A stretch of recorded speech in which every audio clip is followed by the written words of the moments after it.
Neck-throughs, guitars, they're like a guy that won't have a beer with you.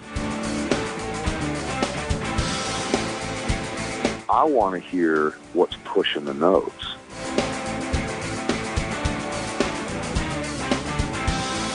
Freddie King and B.B. King, Albert King, and let's not forget Burger King.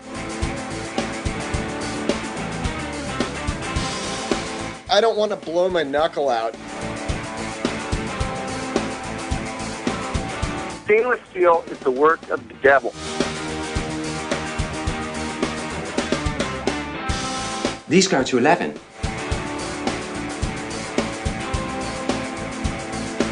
From the East Amplification Tone Labs in Baltimore, Maryland, it's the Amps and Axes Show. With your hosts, Jeff the Godfather of Low Wattage Amps Bober and Mick Marcelino. Well, good day to you, Mr. Bober. Good, that wasn't what it sounded like, but no, good day.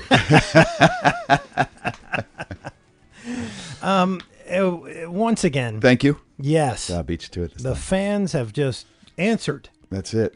Everybody's telling everybody. That's good. Yeah. That's good. Communication, it's a good thing. Yeah, and you know, it's so strange. Like, I'm hoping that maybe the people that run the Monsters of Rock cruise, I hope they listen, because they follow us now on Instagram, and it was kind of weird how they just popped out of nowhere. So if they're following us, contact us over at our webpage, ampsandaccesscast.com.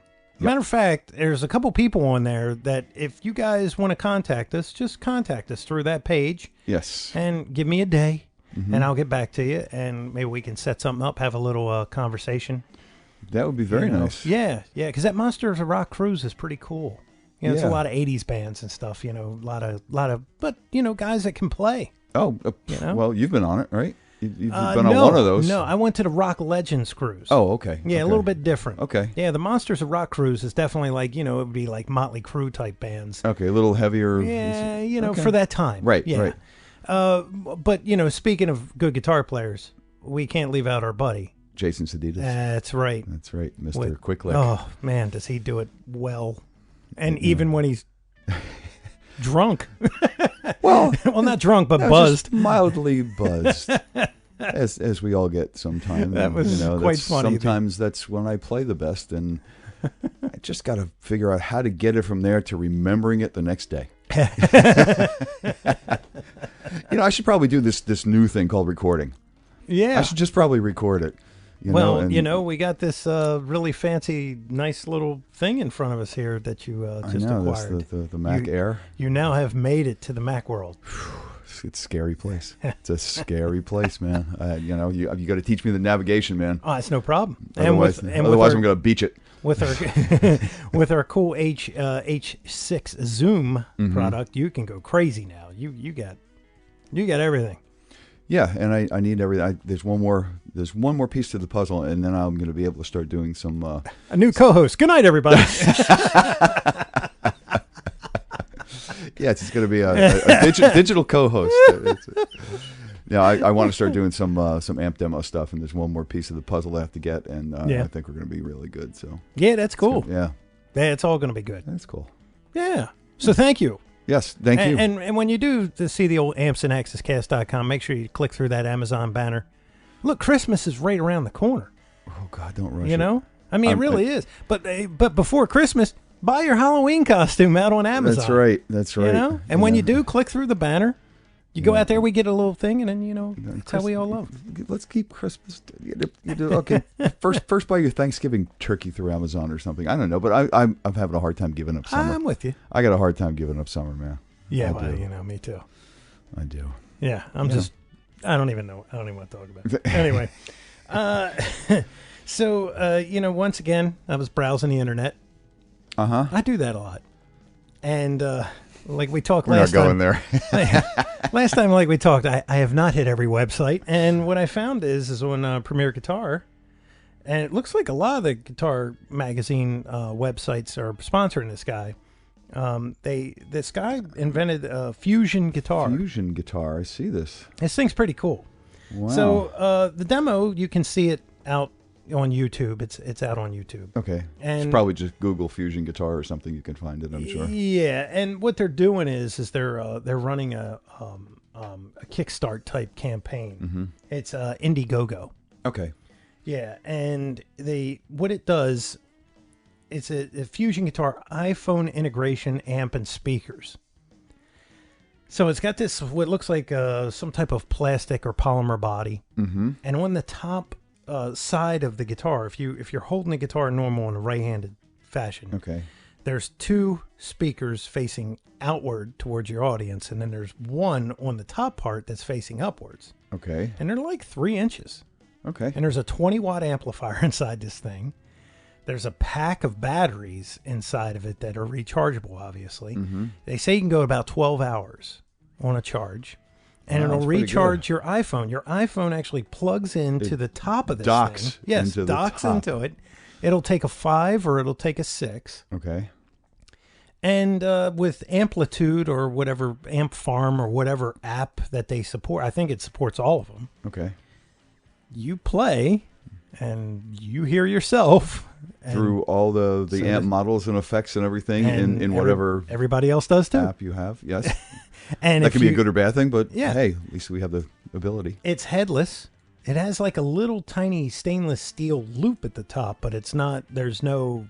Must be so you can hang it on the wall. I'm thinking probably, right? Like the travel guitar, they have a little thing. And then you tune it down the bridge. And there's 2 humbuckers in it, 2 blade humbuckers. I don't know who they're made by or what they are. Okay. Everybody that's on this video, they talk in Australia. They have an Australian talk in Australian? What the hell is wrong with me? No, they're speaking in Australia is what you meant. No, they're speaking with Australian accents. That too. Jesus, boy, I need help. Anyway, so yeah, It's okay, Mick. It's a foreign object. Whoa. Anyway, they have Australian accents. So what I'm thinking is this thing may be manufactured or the whole design has been done in Australia. In Australia, yeah.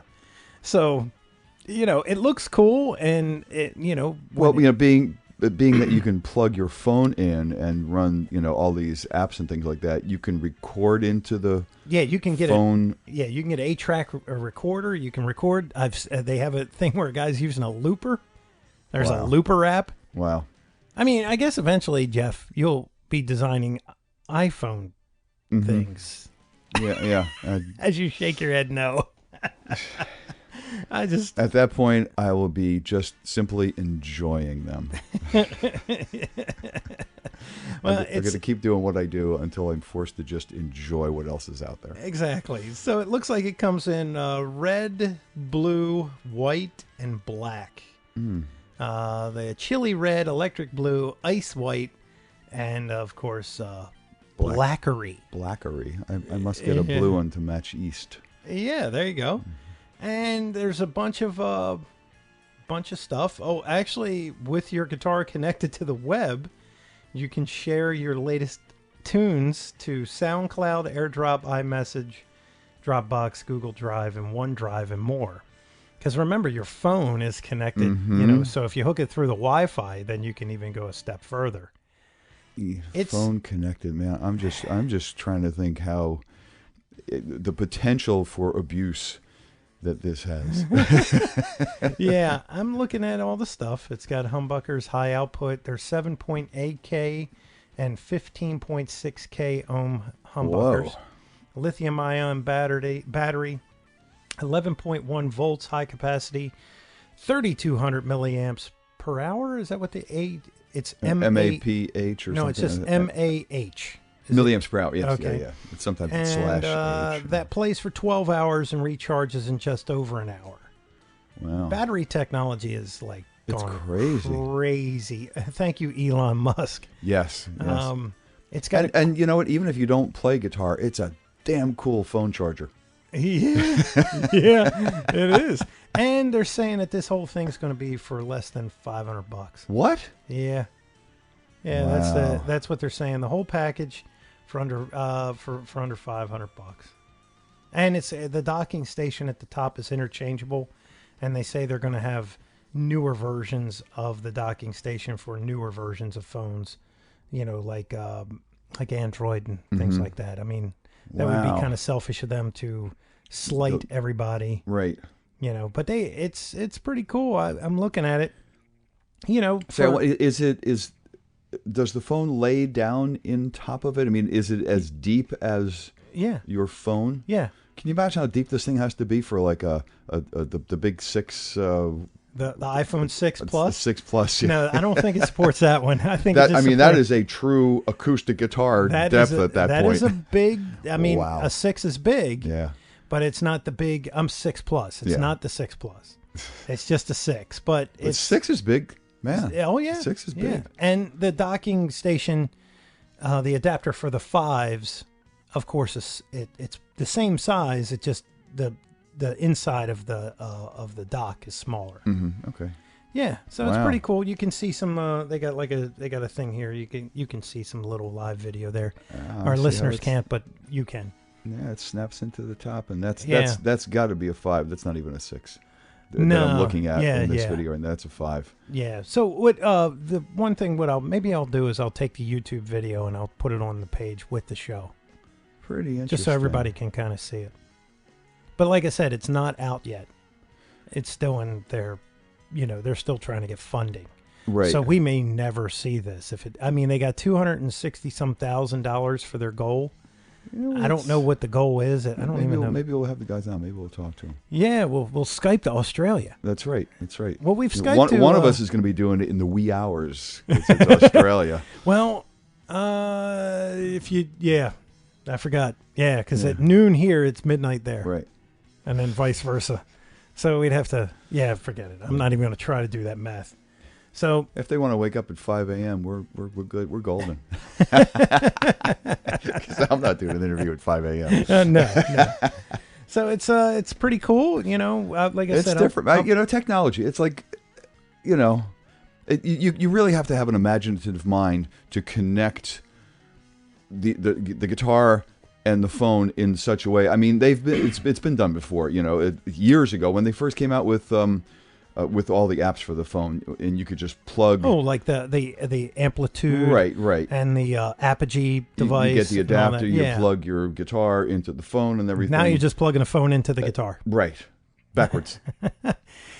What amazes me is that not very long ago, they were using computers that were the size of your house to launch a rocket for these cats to go to the moon, and this phone that I'm holding in my hand has like 800 times the processing power that one computer did for that rocket. Easily. Those guys were insane. I mean, who in their right mind would strap themselves to a bomb and say, go ahead, launch me. And by the way, there may not be a chance that I can make it back. Well, they'll be doing that to Mars now. Yeah. It's 9 months out, 9 months back. It's crazy. Yeah, that's crazy. That's it ain't for me. No. I like life on this rock. Imagine if you were month 8 and something went wrong. You're like, well, we're too far that way, and we still have 30 days to go this way. Yeah, I don't want to so. think about it. I'm not going to think about it. Yes, and God bless the people who want to go. And you know what? They can take the Fusion guitar. There you go on that trip, and then they can play their hearts away. That's right. Record everything for posterity. Yeah, maybe it would make them play differently up there. I don't know. I think they've taken electric guitar into space. I think on the space shuttle and tested things like sound. Yeah. How sound is. It doesn't. I don't know. Because inside there's air, There's air, but there's no gravity. So no, there's no gravity. There's no gravity. Here we are talking. It's an amp show and guitar show, and we're talking about space. Just kind of naturally went there, Yeah. But speaking of guitars and guitarists, yeah, we got a good one. We have one of those on the show today. I always say we have a good one. All of them are great. Totally. But it's always like we just have this. Literally this it's like Prego. We have every conceivable type of guitarist known to man. It's true. And yet another prodigy of a rock legend, you know, an Offspring and Prodigy, and you know, I guess Prodigy might not be the. Could you imagine if your dad was Dickie Betts? Well, this gentleman can. This gentleman can. I just can't even imagine what that must I know. be like. Like when we talked to Devin Allman. I was going to say it's this is the all things come from the Allman Brothers thing at this point. You know exactly. If we really think about it hard enough, everybody comes from the Allman Brothers, and they're all related to Kevin Bacon. But it's true. Yeah, it is. Can't go wrong there. No, but this gentleman is in an interesting band now, and also in doing some research, found that he was also prior to this in another quite interesting band with some other people. So he's from what I know finishing up sound check as we speak, and we're going to bring him in a few minutes. So we will be right back after this quick pause with the guest of the week, Mr. Duane Betts. Hi, I'm Kevin Allen. I guitar tech for Slipknot. It's crazy. And you're listening to Amps and Axes, which is also crazy. Okay, and we're back with our guest of the week, Mr. Duane Betts. Duane, how are you? I'm very good. Thank you for having me. Oh, well, thanks for taking the time to be on. I know you just finished sound check, so I know you're a busy man right now, and that's a very good thing, man. I'm always happy when people are out there playing and are busy in the music industry, but yet are so gracious enough to take the time to be on the show. So thank you very much. Let's see, where do we want to start? You know what? I mean, I'm assuming people figured out, because we kind of already told them, that you being Duane Betts are the son of the one and only Allman brother named Dickie Betts. So we want to find out what life early on was like for Duane. Where did you grow up? And it's almost strange for me to ask you, and how did you get the music bug? Because I ask a lot of people that, and it's like, well, this one's just so damn obvious. But tell us a little bit about the history of Duane, and where you grew up, and when you actually started. I grew up in Sarasota, Florida, and was around music, and my dad had his various solo bands. I think he was doing just Dickie Betts' band at the time, and I was always kind of around it, but it wasn't like I was on tour when I was really young for any length of time. But I was always around it, and there's guitars around, obviously. But I tried guitar out when I was really young, and it just seemed too difficult, and I kind of gravitated towards drums. Really? I liked the drums a lot, so I became a drummer, and and I stayed. I was a drummer pretty much until I was probably 12 or 13, and that's when I kind of switched over. But I just grew up in Florida, through elementary school and in middle school. I was a little older. The Allman Brothers band had their 20th anniversary, and I was on tour as a kid, and so Dad took you with him a lot? Well, that first summer when I was about 12, was probably 89. I was probably 12 years old. I went out for a couple weeks that summer. I wasn't out the whole tour, but I was out for about 2 or 3 weeks of it, and I really fell in love with the tour, just being on tour. Of course, I wasn't working or playing or anything, but I mean, I really liked it. This is really interesting. This may be the first guest that we've had that was actually out on a national tour as a kid. 12 years old, man. That has got to leave one heck of an impression on a 12-year-old, man. I mean, it was exciting for me because I hadn't been alive or around any of the the Allman Brothers band hadn't existed since the early 80s, and I mean since 1981, I was 3 years old, so I didn't have any memory of that. And, so I hadn't experienced my dad. I just knew he was in this band, and I had, the records I had at Fillmore East, but I didn't ever experience it in person, up close. So that was first, he had his solo band, but that was obviously smaller, so. Yeah, but still, it's still, how many people at the age of 12 get a chance to go out on a tour, whether it's the Brothers or whether it's the Dickie Betts Band. I mean, you're still out on the road, with people that are making music, Yeah, I hadn't been on tour. I had been out for maybe a couple days. I remember going out to see my dad play, and at Milwaukee Summerfest in the mid '80s. When he had Dickie Betts Band. So I have memories of going out to see a show or whatever. But that was the first time I was on tour for weeks at a time. So basically, I did that, and then I was a drummer at that point. And then I lived out in I moved out to California, and I lived in the Los Angeles area with my mom. We moved out there, and then I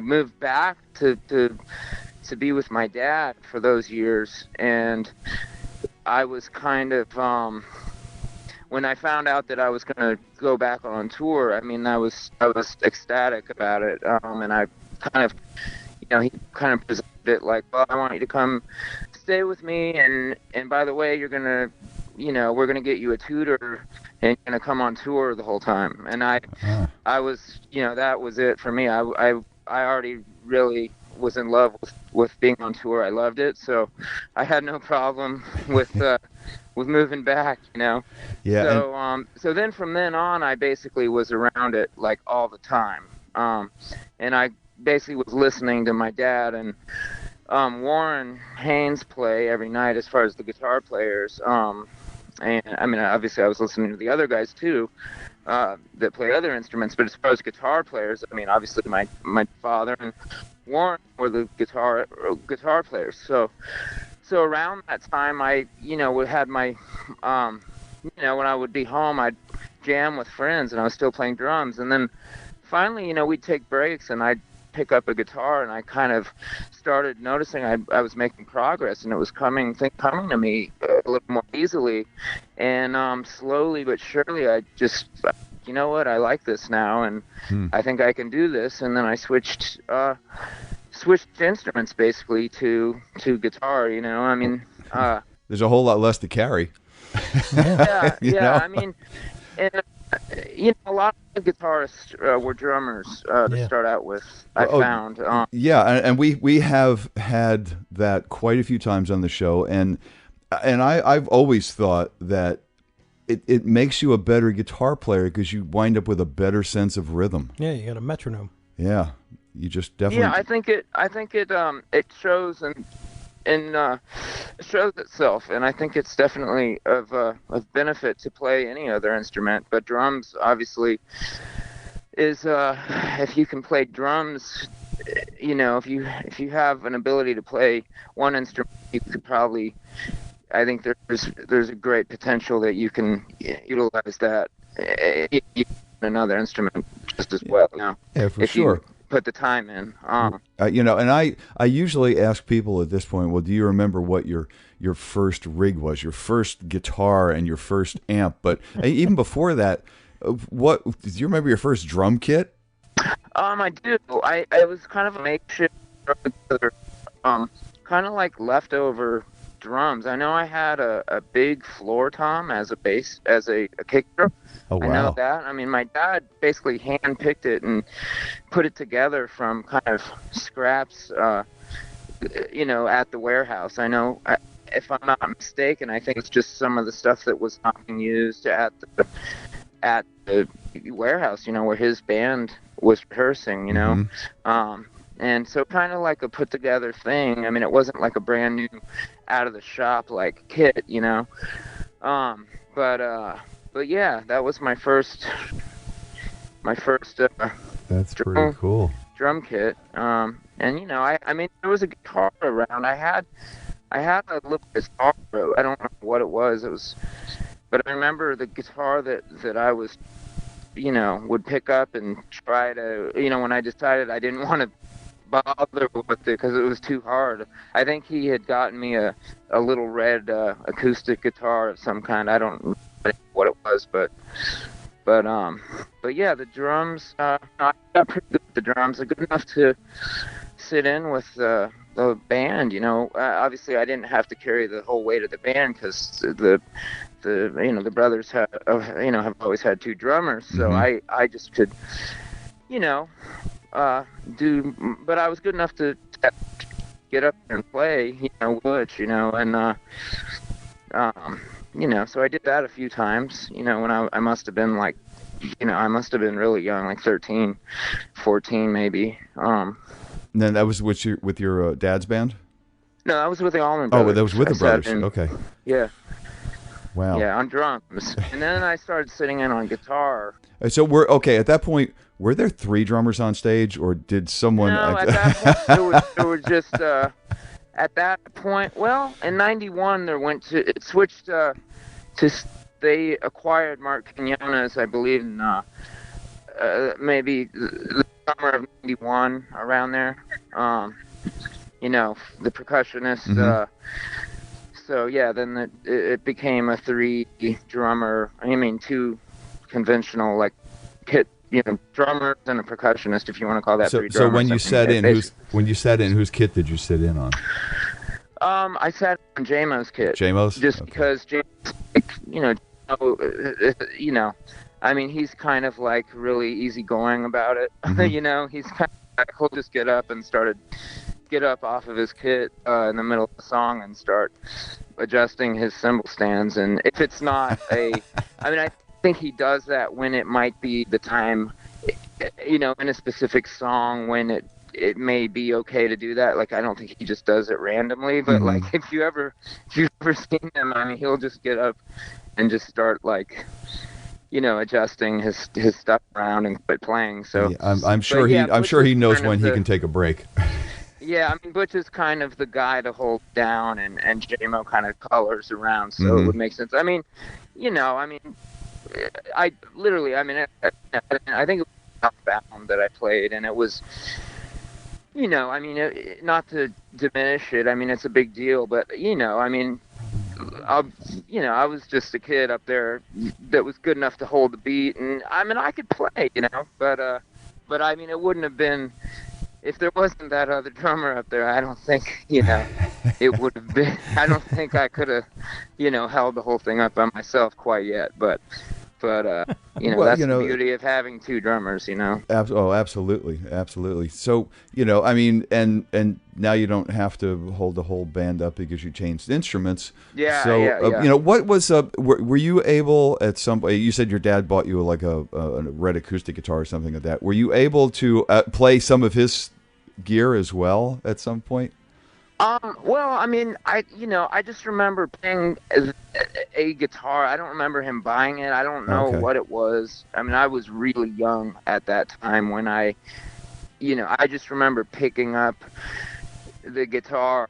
I was really young. I'm talking like 4 or 5 years old. I barely remember. So I don't know what instrument it was. I don't know. He might have gone out and said it and got it. But later on, when I really started getting into guitar playing, when I decided I want to try this out when I was 13, around there, 13, 14, 15, when I really started listening to records and learning licks and, really spending a lot of time on the instrument. All of the instruments there were of use, were at my disposal to use, at the time, I think I had the Paul Reed Smith, there was 4 prototypes, and one of them was sent to my dad. It was the longer neck one, the thin body with the 5-position switch with the bird inlay, the birds the 5-position rotary switch. Yeah, that was early on. That was the first models that he had done, like 20. That's the first guitar that I really played. That was basically my first electric guitar, and I still have it.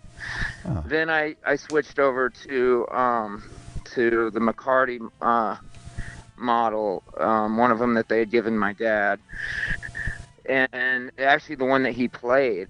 Pretty much all the instruments I have, a lot of them are basically from within the family. Like, I don't, like, we just kind of share. Mm-hmm. The guitars are basically, he shares them with me. Well, I don't think there's any shortage of instruments in that house. Yeah, so I had that guitar, and I really liked that guitar. Unfortunately, it was stolen. Oh, no. So if you're listening, please return it. When was that? When did it get stolen? No, I don't think I'm going to see it again. But when did it get stolen?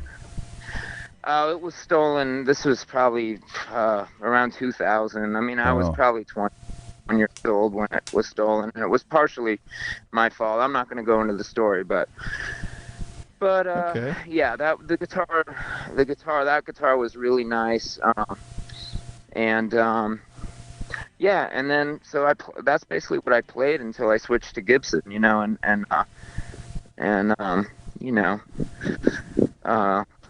that was at some point, probably, in my early 20s. I switched, I started playing a Les Paul, and cool. And that's pretty much what I've been playing for a long time. Not too shabby, right there. Not too shabby at all. But I have in doing some research, I got a question about another band that I saw you were in that had some other interesting people in it. Back in your days when you were in Sarasota, around the Malibu area, you were in a band called Backbone 69.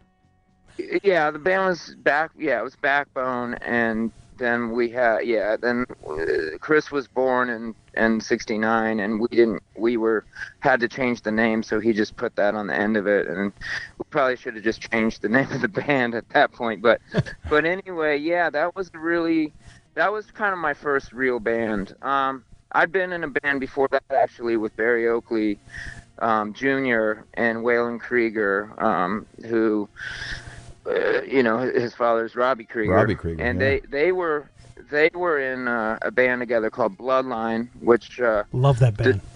Which dissolved, and after that they put this other band together, and then they called me to be a part of that. So that was. Came back out to Los Angeles around, I don't know, I was probably 19 to join that band, and we did some recording and touring, and then I, like you mentioned, I joined with the guys in Malibu with Alex Orbison and Chris Williams and now Alex Orbison is the son of Roy Orbison. Yes, yeah. He's a good friend of mine, and he's like a brother. And Barry Oakley, Barry Oakley Jr. was also in that, right? He was in that band later. He wasn't we went through Damon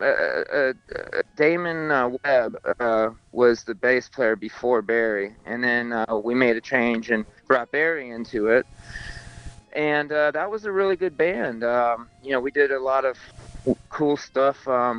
Never really took off. Unfortunately, Chris passed away in a car accident, the singer, but he was an amazing writer, an amazing, he was a great guitar player and an amazing person, so I got a lot out of that experience. It was a fun time, definitely. But now I just interrupt here, but Bloodline is where Joe Bonamassa came from. Yeah, that was when Joe was really young. Yeah, he was like 17 in that band, right? Right, yeah. And it was kind of, it was kind of centered around that. I mean, I think it was kind of a contrived thing. I mean, not to put it down or anything, but it was definitely like, let's put all these like sons of famous musicians together, and then like, then we have this really great young guitar player, and then yeah, they did a record, and it was a cool band. I own that record, and it's great, man. Awesome. I mean, they did a really good job, and then Joe was really not into it. He was like, "Oh, that was a concept," and then he doesn't even talk about it too much. But it was well, I mean, I can see that. I mean, I really try to stay away from let's get all the kids together. Yeah, I don't really buy into that. I don't think it's really conducive to making good music, really, that's gonna stand the test of time. I mean, I think if you know the people naturally and you get together and there's a vibe and an energy, and it's more organic, I would think. Then you work with you're like, you know what, we have something here, let's do it anyway. And that was kind of the thing with Backbone was, I mean, the thing with Backbone was it was good music. I mean, it was sincere. It wasn't like, the most groundbreaking music. It wasn't like, it was like pushing the classic rock influence. You could kind of hear influences, but it was real, so I think it stood up. I wish more people could hear Chris's songs, and I had a few songs that I wrote for the record that were kind of like the first songs I ever wrote, and they weren't bad. I mean, I'm still proud of it. When I hear it, and there's some really good stuff on it. I'm proud of that, of what we did. But good. I mean, if you got to move on, you got to move on. But it's really good to feel proud about something that you produced. I mean, that's awesome. Yeah, I mean, that was a long time ago. So I mean, it's definitely, and when it ended, it wasn't, there was an obvious, it was a tragic reason why it ended, but it just wasn't, didn't, it just wasn't meant to be. So, but and I read that White Star, you guys went out and toured with Kid Rock for a while. Yeah, we did some touring with Kid Rock, and made a record for Atlantic, and then they made a couple other records, but I left the band after a couple 2 or 3 years, and then I left. The band kind of broke up for a minute, and I needed to I wanted to do other things, and then I started playing in my father's band after that. And is that Great Southern at that point? Yeah, then I started playing with Great Southern after I left White Star. So yeah, I remember seeing some I think it was Guitar World videos of him and Dickie really? doing like different parts to different songs, and it was so cool watching it. I remember that day. Yeah, it was in New York City, and I mean, definitely.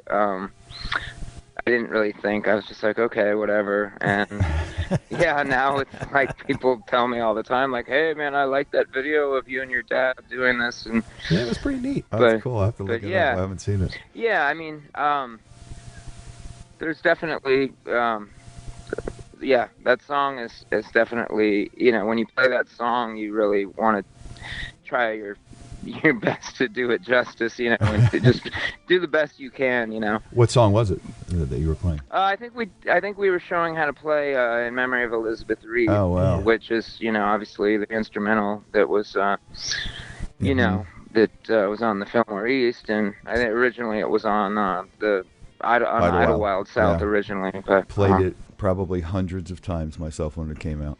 Yeah.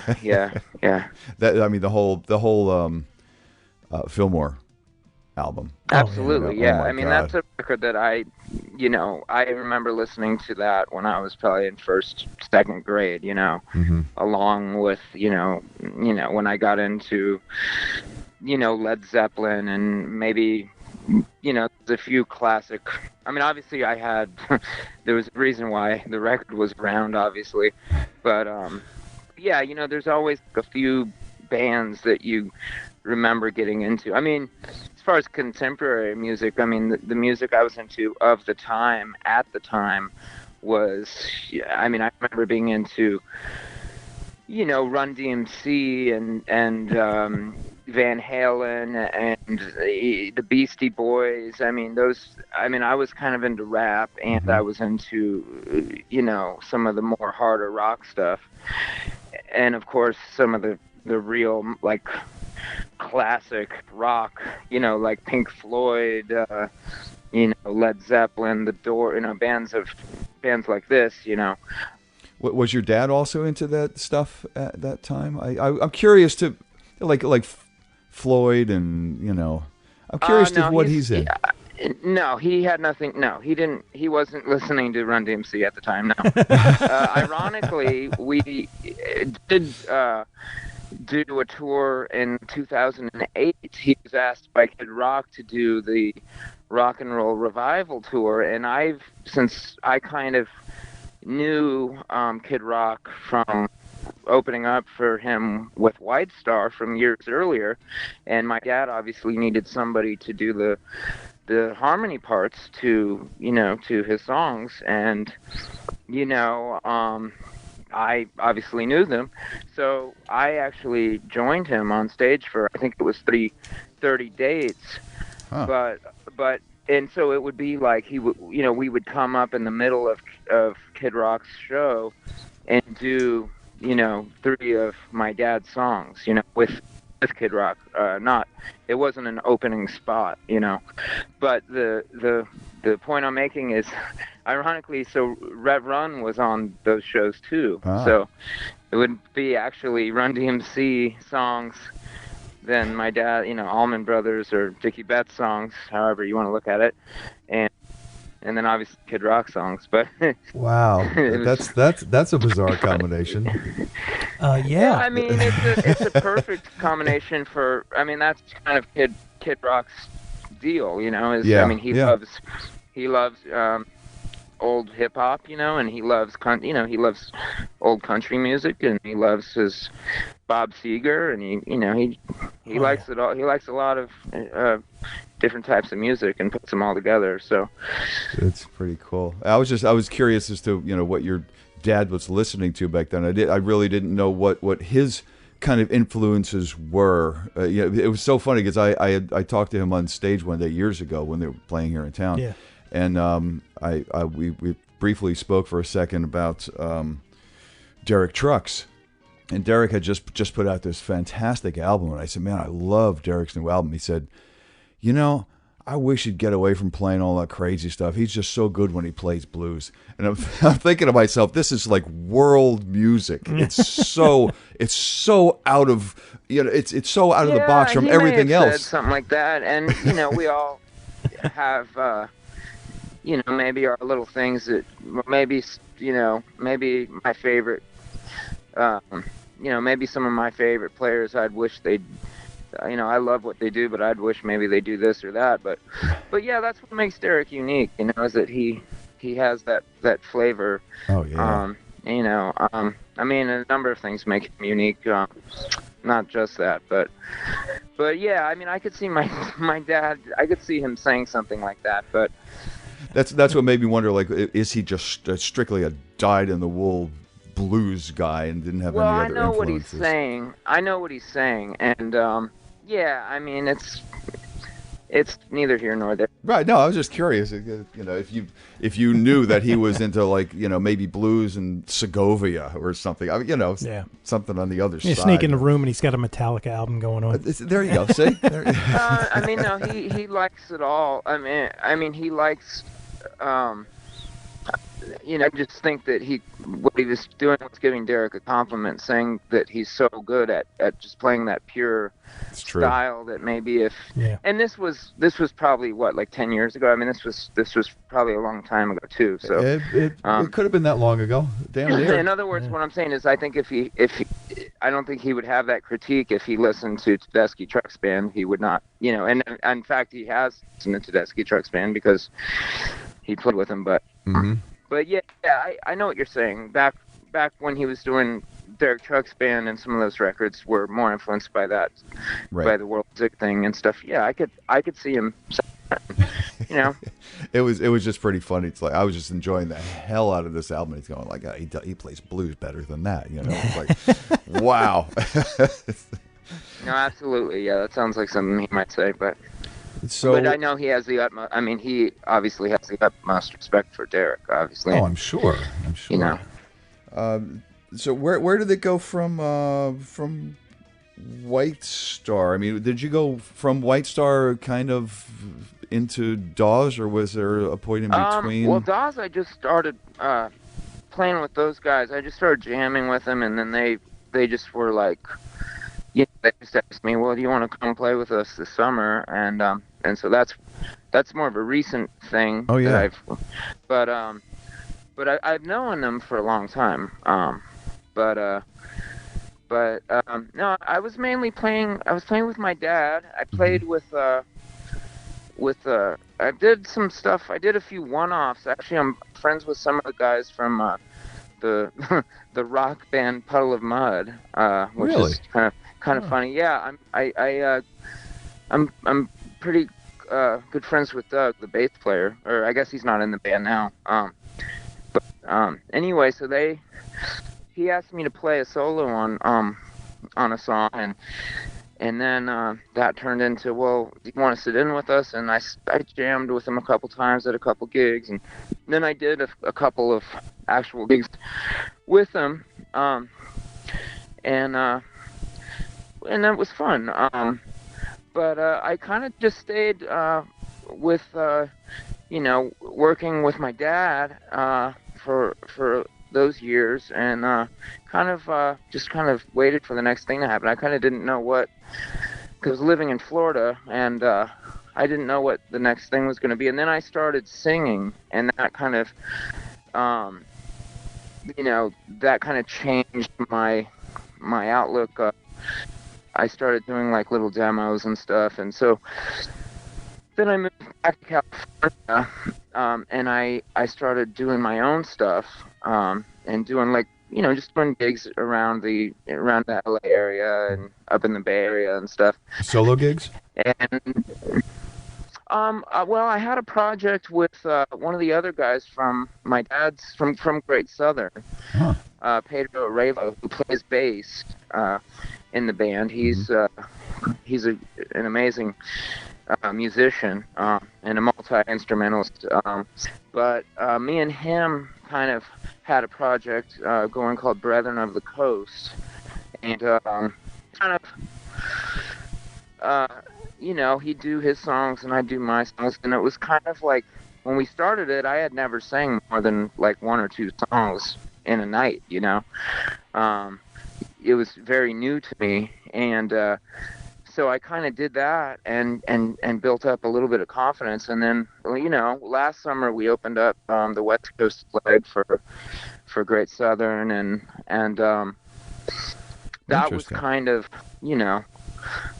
what I was doing. I was basically doing Great Southern and that, and writing and recording demos. I did some stuff recording in Nashville, Steve Cropper, and I did some more with Mark Ford of the Black, Ben Harper, the Black Rose. What was it like working with Steve? Amazing. I mean, he is just, he's world class. I mean, just what he hears, to give it that thump and that kind of hip shake, just that Memphis thing, soul thing that he does. The stuff that he would hear and change just in the kick drum pattern, or just more of the rhythm kind of thing that he listens for. Yeah, I mean, it's just he's got that flavor. I mean, he just he's been around all of the the cats, the heavy cats. I mean, he is one of the heavy cats. I mean, he co-wrote Sitting on the Dock of the Bay with Otis Redding. So, but anyway, yeah, that was an honor. And we didn't have a lot of time, and we just did a few little things, and it was cool. But yeah, and then I started playing with these guys, and that's basically where I'm at now.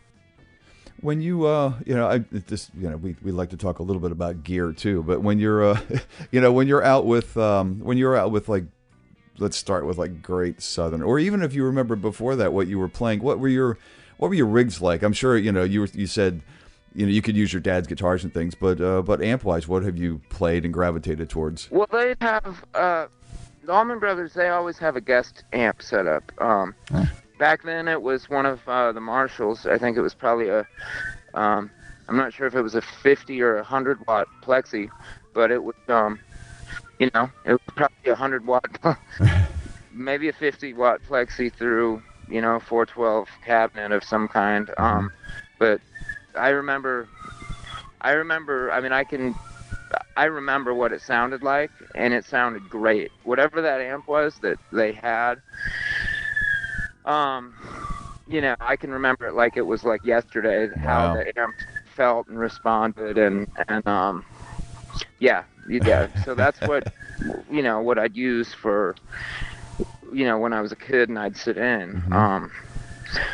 But with Great Southern, I basically use a 50 watt plexi, a Marshall. And not a lot of effects ever. With that music, you don't really need to use a lot of effects. It's just kind of in the nature of the way that that music is played. It's just not. It's not in the. It's just not needed, because it's a big band. You have keyboards and 2 or 3 drummers, and when you have 2 guitar players that are of the caliber of any of the guitar players that have ever been in that band, whether it's, I'm speaking of the Allman Brothers band, obviously, right now, but, whether it's Jack Pearson or Derek Trucks or even on down the list, even Danny Toller, when somebody's as expressive as they are on the instrument, you don't really need, and you're in a band that big, and it's, kind of bluesy, soulful music. You don't really need to use a lot of pedals. So I kind of use that model. That's kind of the model I use, and I don't like a lot of things in between me and the amp. I don't like feeling like there's a bunch of stuff in between in between the the signal. Not only because it sounds better, but just when there's a bunch of junk in between me and what I'm hearing, I like it to be kind of a pure.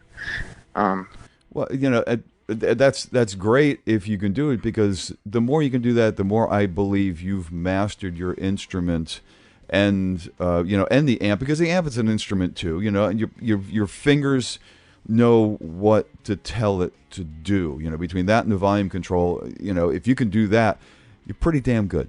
Yeah, well, and plus I'm just not very good at using pedals and setting them and stuff. So, I think I'd be, if I had to do a gig where it was like I was doing Pink Floyd songs, or like I played in Blue Floyd. I'll give you an example. I did Blue Floyd with Mark Ford and Johnny Neal, and Barry Oakley Jr. was in that. But it was like a blues interpretation of Pink Floyd. And for that, I did use. I had 4 or 5 pedals. I had delay, and now, I have delays. There's a couple songs that I have to use. There's a couple songs that I use a real kind of exaggerated delay sound that has, it's kind of the pattern that it repeats in is kind of not just a da da da. It's a pedal from. Company out of Portland, Oregon. They gave us they came by and gave some stuff to us, but I think it's called an Echo Rec from Catalan Bread. Catalan Bread, yeah. Okay. Yeah, Catalan Bread. Yeah.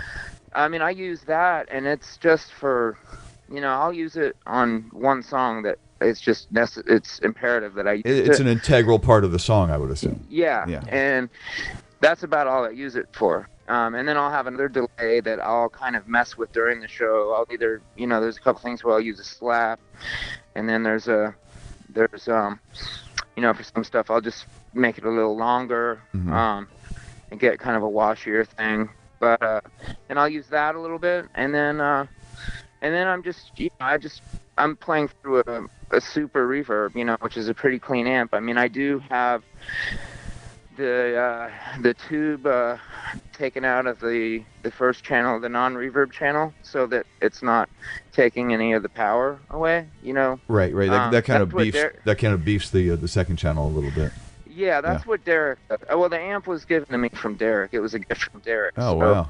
So I just left it as was. I didn't change it. And it sounds great. I mean, you know, it's obviously set up for him, and you know. But anyway, one of my favorite amps. So sure. I just I'll just use, and then I have you know, just a boost. I think right now. I mean, I have a number of them, but right now I just use basically one side of the King of Tone analog man. That's all I'm using. I mean, it has two sides, two different circuits, but I just use one of them because I don't like the idea of like, okay, I hit a button, and then if I really want to take it over the top, then I'll hit another button. Like I don't feel comfortable like that. Like, so sometimes I'll just you know, if I need more, I'll just turn it before the song or whatever. I'll just adjust it or whatever. Oh, okay. Or I'll turn the amp up a little bit more. I try to get more of it out of the amp, but I mean, it's always a good thing when you can do that. It's always a good thing when you can do that. Yeah, it just depends on the room and how, you know, how loud, you know, if it's like really loud on stage, then, you know, believe it or not, I will try to like keep it down a little bit, but ultimately I like to get the amp breaking up so I don't have to, you know. Sure. It just doesn't sound good when it's just clinkety clanky. Right. When it's, you know, if it's best if you can get it naturally as opposed to artificially. Yeah. Sometimes you do need a push in the front end with something, depending on the room and, you know, the acoustics and everything. Yeah. But, and so is this with Dawes? Is what you're talking about now? You use the super reverb? Yeah, that's basically what I've been playing through. Not with Great Southern. Is that still Marshall? But with that's what I've been using.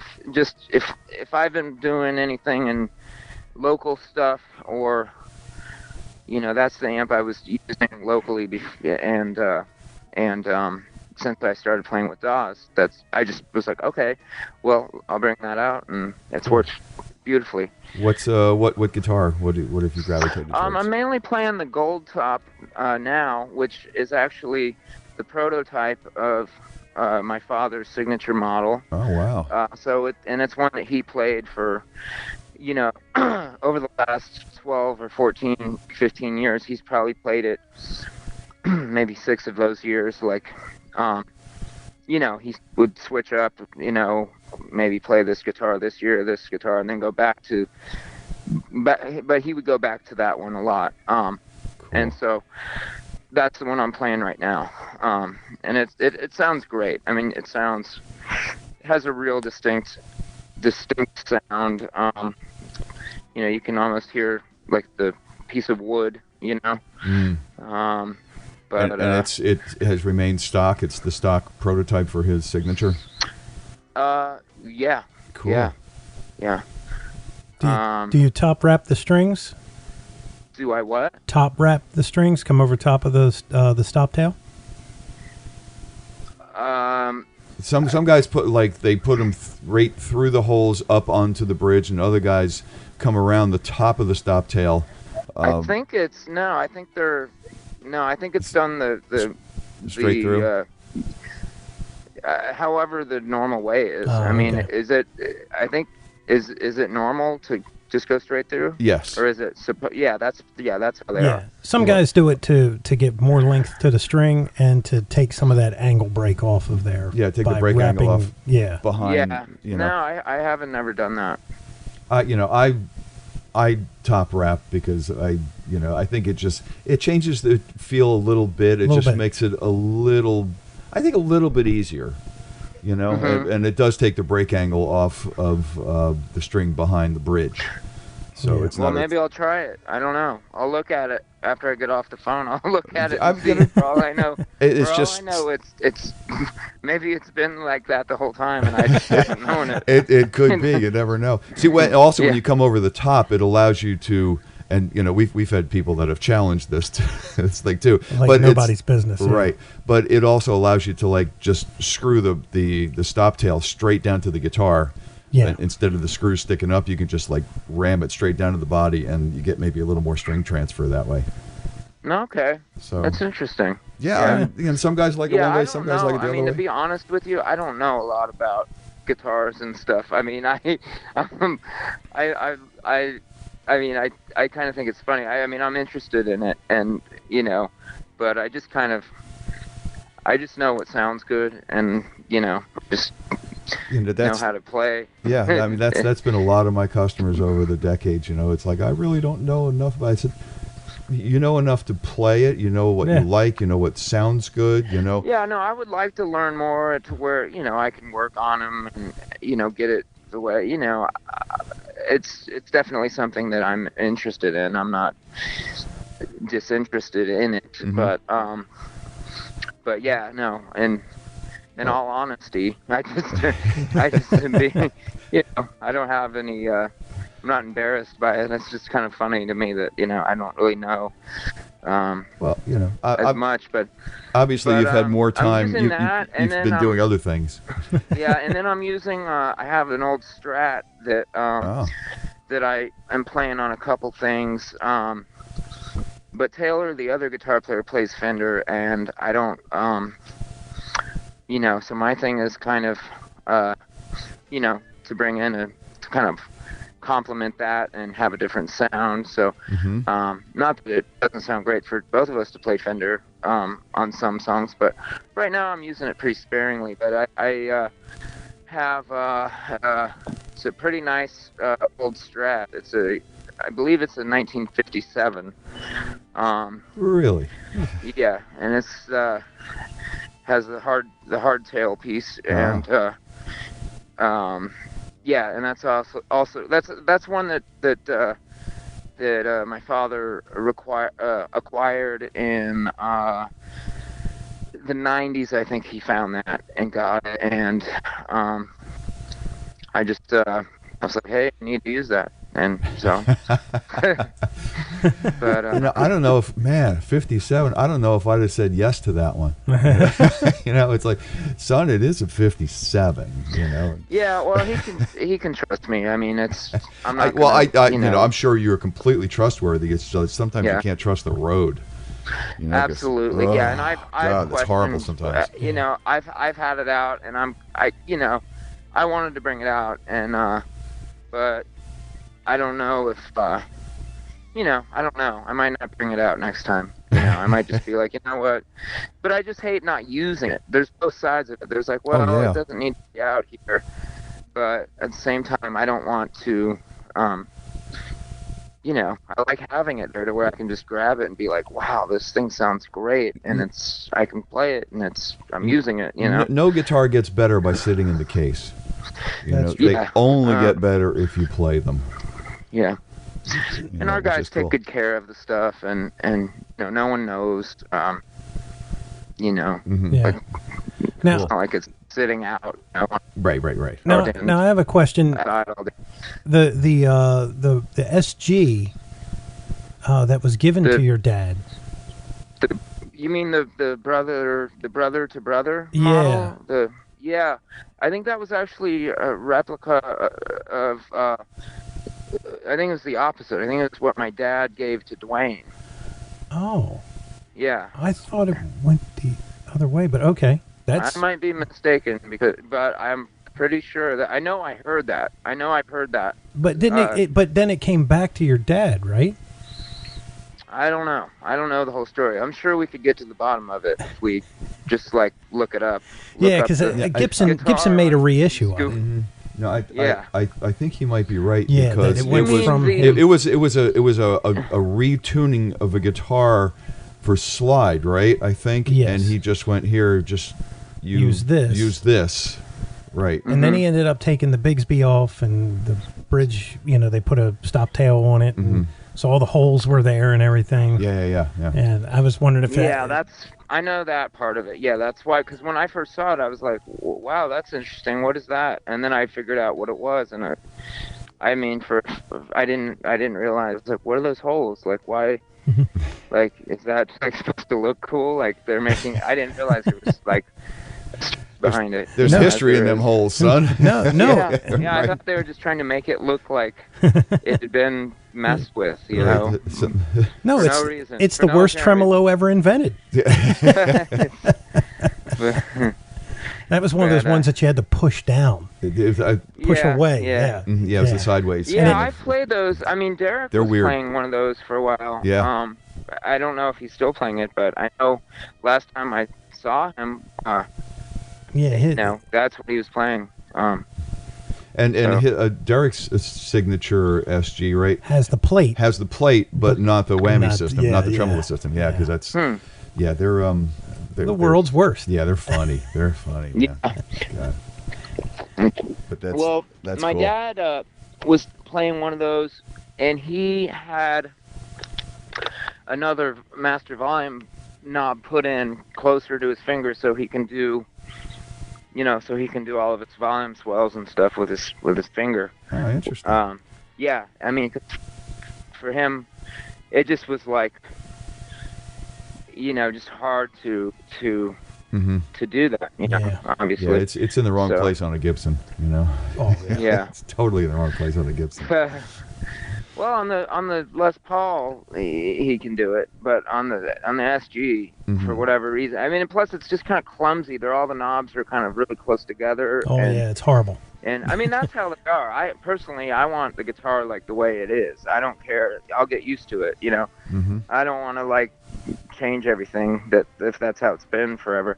But with somebody like my dad, I mean, he doesn't care. I mean, if he just wants it the way he wants it, he's he needs it functional. He needs it to do what he needs to do, and in a way he wants to do it. That's nothing wrong with that. Yeah, absolutely. I mean, he does care. Right. It's the opposite. But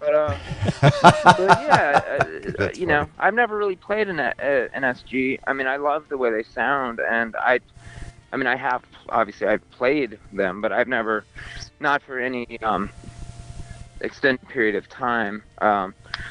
But I like those guitars. What do you you just got finished with sound check. You're obviously out. I'm assuming out with Dawes tonight. Yes, yeah. We're out for another week. We have tonight. We're in Columbia, South Carolina, and tomorrow we're in Asheville, North Carolina, which is. Believe it or not, I've never been to Asheville all these years of, going places. So I'm looking forward to that. And then we go home. We have one last show in AaA, but but it's a hometown deal, so we finally get to go home. I mean, literally, we've been on tour since the start of June. I've been home for less than 10 days. Wow. So it's been nonstop. Yeah, we did Europe and quite a few all over the United States and quite a few Canadian shows and then so we have 3 left. Very cool. Tonight, very cool. So. That's right, because we had to reschedule this because you went to Europe. I was right. Yeah. Yeah. You were in some place that didn't have any service, and then you were going to Europe. I was in Colorado, and it was there was absolutely no service. It was in the middle of nowhere. So so that was literally like on the side of a road and next to a stream, and it was like the only place for miles and miles and miles. But wow. But yeah. Well, you guys have seen it all at this point. Europe and the side of a road by the stream. After this, we're going to Australia. Oh wow! So that's exciting. I mean, I've been to Australia when I was very young. I went on a trip, more or less like a vacation. But I've certainly never played there. So I'm looking forward to it very much. And and we're doing one show in New Zealand too, which is a place I've never been, and so yeah, we're not finished yet. Interesting. But yeah, I'm really excited about it. I mean, that's more or less, that's going to be a short little 10-day thing, and but I'm excited about it, and I'm just, I'm just feel blessed to have the opportunity to be out, playing some good music with some good people, and it doesn't get any better. Now, the question, I guess the question I have is, when you do go to Australia and New Zealand, you're not taking your own backline, right? No. Okay. No. Okay. Yeah, I was like, No. man, that's a haul. Oh yeah. No. They'll figure all that out. We just show up, and there'll be something there that works and sounds good. That's cool. Good enough. If it doesn't sound bad, then it's, then you'll have a good night. We should be able to work with it. I mean, I hear people all the time. They're like, "Oh, it doesn't have this, and this amp sounds bad, and this and that." It's like, so what? It's not, it's not the truck. It's the truck driver. If you can't make it, I mean, sure, if it sounds horrible, if it just isn't working, but I mean, you should be able to work with what, if you have to work around it, Yeah. Sure. Well, and I really like that mindset, man. It's like, we're just going to go in there. We're going to just turn these things on, tweak them a little bit, and just rock, Yeah. And that is such a great mindset, because there are so many people, and it's cool you're still dealing it with real amps, and we've had the both sides of this coin discussion all the time, but a lot of guys that go over, even guys that are doing fly dates on the weekend now, but a lot of guys that go over to Europe and places because it's too costly to take your own backline anymore, and they don't like what shows up on the backline, so they end up rental using backline. So fractals. They just travel over there with a a 4-rack space thing with a fractal and something else in it, and or a Kemper. Yeah, right. and I'll say, I mean, in all fairness, I mean, there is something to be said for that too. If you have your tone, and then you get there and it just doesn't sound, I mean, if you're somebody like, that, if you're a close Santana, well, if you're somebody of that stature, you're not going to have to worry about it, because you're going to be bringing your own stuff. But I'll just give you an example, and I'd hate to use my dad as an example, but that's the example I have. We went over there with Great Southern, and he would complain about, well, that amp just doesn't sound, it's not my sound. And of course, well, it sounds like you, because you're playing through it, and it definitely sounds like you. But, when you're of that stature and you're at that level, and you want your amps to sound a certain way, and you're not getting it, there's something to be said for that too. So I understand that. But when I hear just guys, that aren't like the top, the style, somebody that's a great stylist of the rock and roll guitar of the 20th and 21st century, exactly. Complaining about, like, well, this amp doesn't have enough, low end or this, or, and it's like, no, like, I just don't buy it, So, I think Zappa said it best. Shut up and play your guitar. Yeah. Well, you want to hear a good story that goes right along these lines. There was a guitar clinic where John Sykes from Whitesnake, or his own band Blue Murder, he was there, right? So he's taking questions and stuff, and it's in a music store. So everybody's like, "Hey, you're gonna play?" And he goes, "No, I don't have my amp here. I'm not playing." And it was like, really? Yeah. And, I got to see his rig, right? And this thing was, you could have bought the top of the line Mercedes with this thing. Oh, I'm sure. I mean, it was ridiculous. And I'm going, this guy's just, is that kind of prima donna? If he plugged this straight into a Marshall, it would not sound good or something? See, a lot of those tones back in the day, they were so processed. Yep. So, I mean, signature tones were really, really processed back then, you know? Yeah, the fingers weren't doing much. Yeah. Well, I'm not gonna discount that. Yeah, but you know, I know what you mean. Yeah. They were all studio quality. Yeah. Tones that were. But I remember he would not. They had a guitar waiting for him. They had a half stack. Wow. And it was a music store. They could have said, okay, we have 58 different varieties of pedals. How do you want them hooked up? We'll do it right now. Right. No. Totally. Wow. Totally passed on it, man. Well, that's kind of. I kind of think that's amazing, though, too. You got to give credit to somebody that's like. in a guitar store, there's like 50 amps and whatever, and they're like, "No, I don't have my amp." It's like, what? Right. Well, I remember it kind of, between the musicians, everybody was kind of like, like, what's up with that? So when your one amp breaks, you're never going to play guitar again. Yeah. Well, to give you the other side of it, right? I saw Steve Morse in the same music store. And he had a half-stack Soldano 50-watt with a delay pedal on it. Now, if you've ever seen Steve Morse's rig, it is the biggest thing you've ever seen. It's got a wet side and a dry side and everything. No, he got right up there, and guess what? It sounded like Steve Morse. I bet it did. Because Steve Morse plays like Steve Morse. That's exactly. I bet Sykes would have sounded like him too. Sure. I'm sure. Yeah. I'm sure. But yeah, no, it's just a thing that some guys are particular in different ways too. I mean, to say that people that just plug right into an amp and don't use pedals can be just as particular about their sound and stuff. But that's true, and I can see a bit of your dad's argument because in every venue did he actually have 2 412s loaded with Altex, Yes, that's exactly. very much a part of his sound too, and that would change one's tonal signature a little bit, but but it still sounds. It totally sounds like he could pick up any guitar and plug into a Fender Champ, and he's going to sound like him.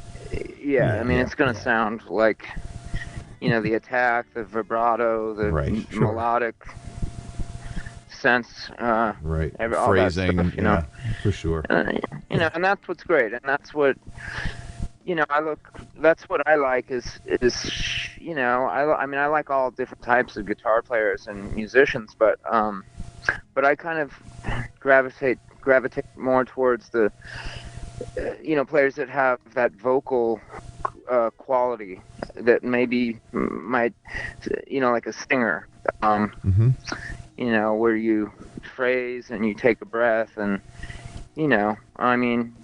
and it goes to I saw an interview with Warren where he said something to the effect of like, well, it just turns out that singers, they have to take a breath, and well, guitar players don't have to, but they should. That's a great statement. That's what sounds better is if you take a breath, Yeah, and a lot of the best lines, memorable guitar lines, are ones that you can hum or sing, hum along with, and and it's because they have a melody that sticks and it has a vocal quality to it. I think it's hugely important. Yeah, and then people have their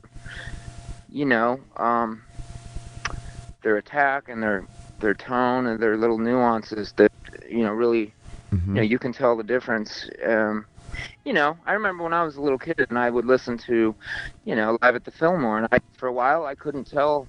I would be like, well, who's that? Is that you or is that Duane? And if I'd ask my dad and you listen a little more and then you can tell.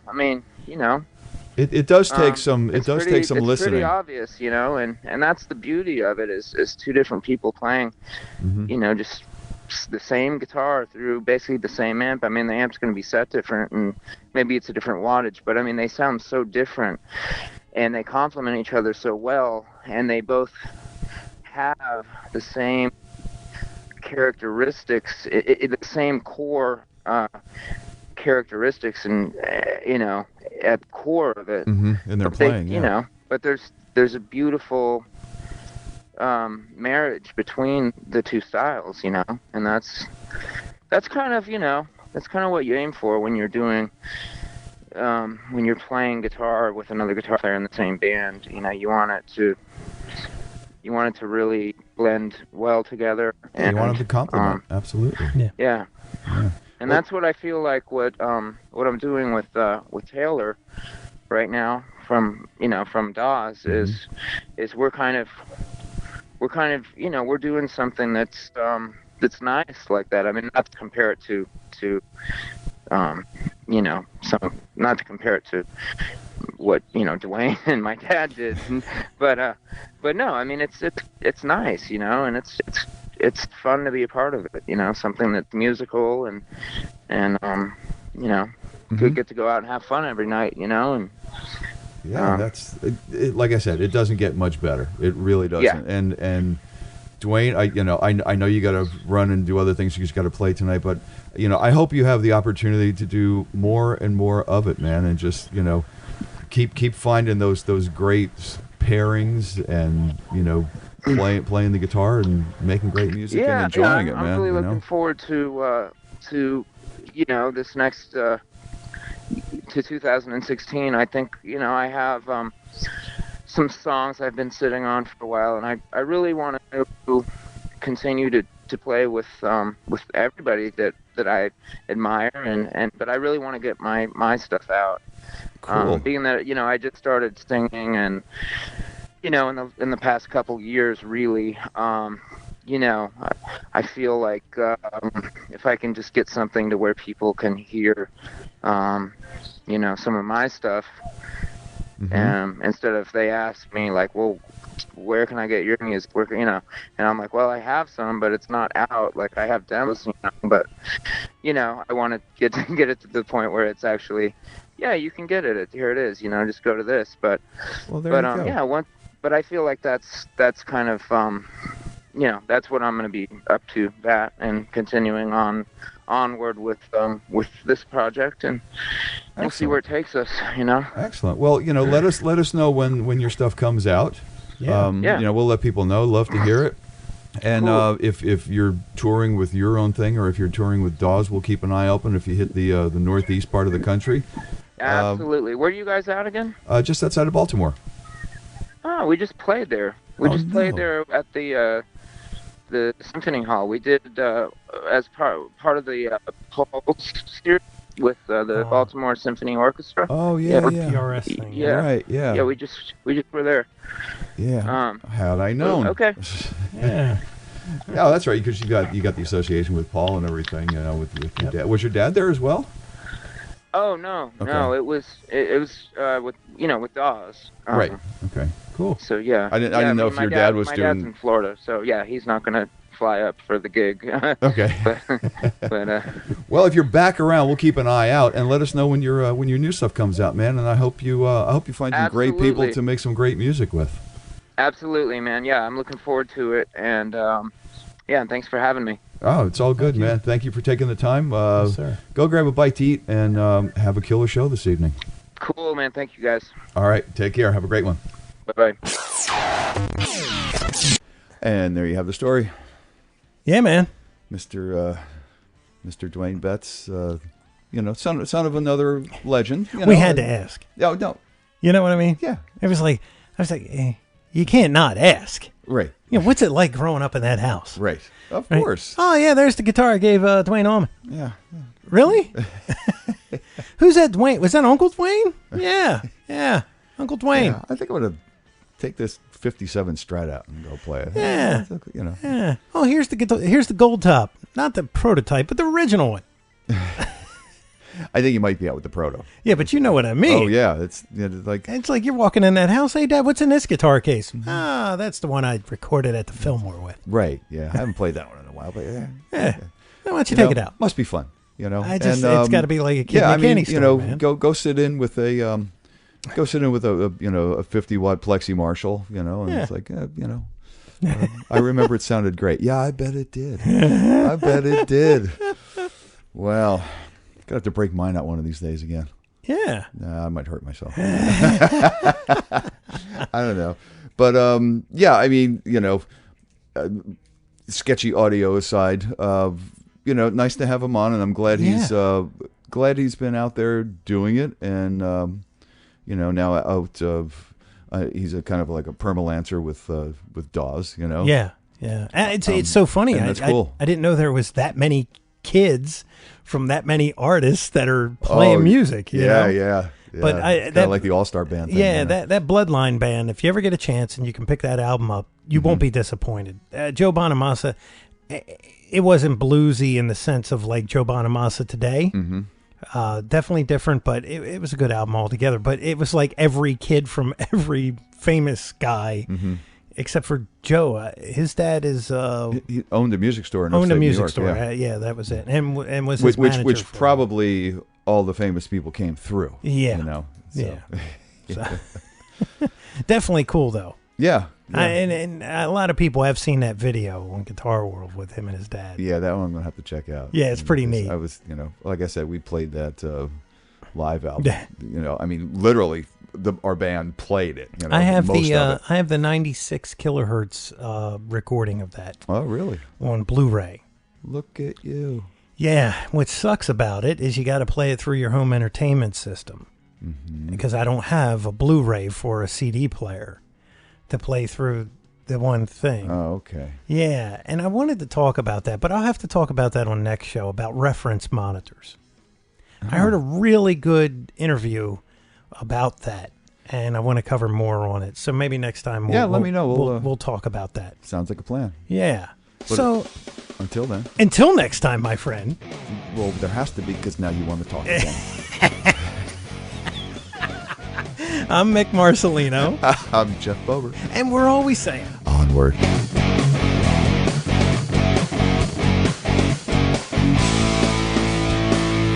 Be sure and follow the show on Twitter @AmpsandAxes. Also, make sure you like the show on Facebook. For news, comments, and everything else, visit the webpage ampsandaxescast.com. Thanks for listening.